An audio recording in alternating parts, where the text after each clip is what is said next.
What if creating a real estate newsletter took less than 5 minutes? With ChatGPT, you can do it hands-free. Hi, my name's Chris Scott with the Marketing Club, where we show you how to make AI useful, practical, and profitable. In this video, I'm going to break down a prompt and give you behind-the-scenes look at exactly what it takes to create a prompt to make a very powerful, engaging, personalized real estate newsletter. The prompt asks you simple questions, and you can answer naturally using voice dictation. ChatGPT then takes your responses and turns them into a polished, engaging newsletter. It blends your personal stories and community connections into real estate insights. This will make your newsletter authentic, relatable, and valuable for your clients and your entire sphere of influence. No typing, no planning, no hours of writing, just quick answers that become great content. Let's dive in. In a recent video, I shared this GPT that I had created and how to create a GPT for a newsletter.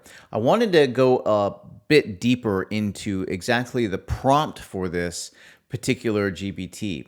And you can use this in a GPT, or you can actually just copy and paste this prompt straight into ChatGPT or your AI model of choice, whether it's Claude or Perplexity, whatever the case may be.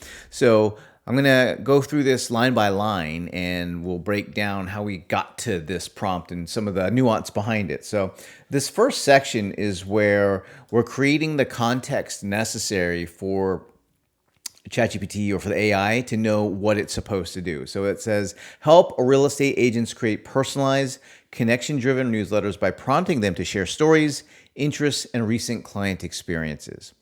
Ask questions that pull out emotional and engaging content, then structure the newsletter in a friendly and authentic tone. The newsletter should use the voice and words provided by the user. So what we're doing here is we're giving it context as well as the instruction of what to do. What's really important here is this last part.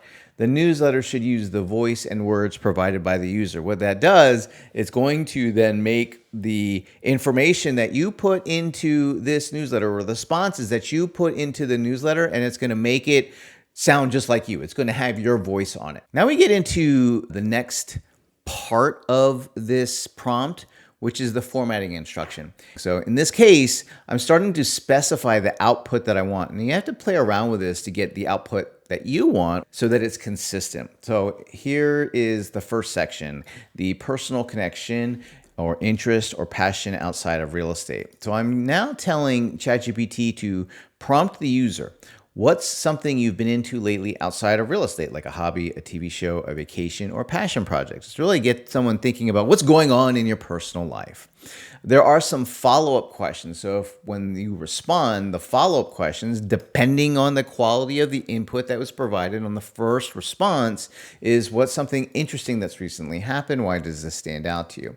And what we're doing here is gathering the personal connection, the stuff that's going on in your personal life that you can use as the intro, you can use as the headline, you can use as the reason to open up an email, or the reason for the person to engage with your content. Then we get into the second section, which is the recent client story. We're beginning in this section to bridge the gap between what's happening in my personal life or what's going on with me, and then drawing that connection to what's going on in real estate. And the way we're going to do that is by talking about a recent client story. So it's going to prompt the user to tell me about a recent client you interacted with. What were they trying to accomplish? What challenge did you help them overcome? The follow-up questions for this, depending again on the quality of the response that the user provides, is what was rewarding or interesting about that experience? What did the client have to say about it? Each one of these questions are designed to just kind of dig a little bit deeper, And you'll see by the time we get to the last section here is the market update. So now we've bridged from what's going on with me, what's going on with a client, and then what's going on in the market. Now, I have another version of this where I have a what's going on in the community, and I do a community shout out. But for the purpose of this, just to give you some basic understanding, I kept it simple with just three simple sections to this newsletter.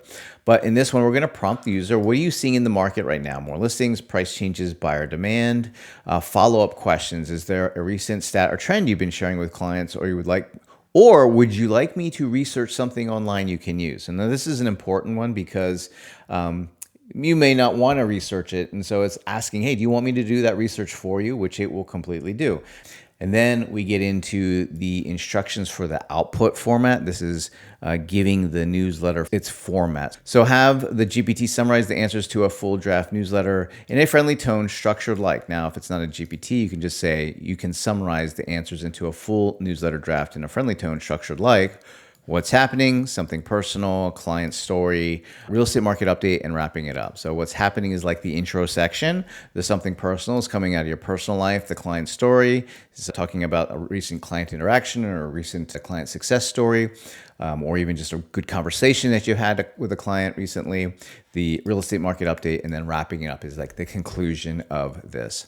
Now, even though I had this in a GPT, I can take this entire prompt and then I can just go to ChatGPT here, for example, and I can run this prompt and it'll do everything that it would do in a normal GPT. So now we're going to see the format that we had put into that prompt now come alive with the response here. Everything looks good.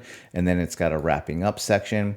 And I could have it do more, but this actually looks good. I would literally just copy and paste this. I can drop it into my email tool that I'm using to send out. If I wanted to format this, I could put it into Canva and put it into like a PDF newsletter if I wanted, but quite simply, I could just use whatever email tool that I'm using. But that's how easy it is and how this prompt created this output. Do me a favor, if you like this video, please like and subscribe to our channel if you want to get more tips and strategies on how to make AI useful, practical, and profitable. I'll see you in the next video.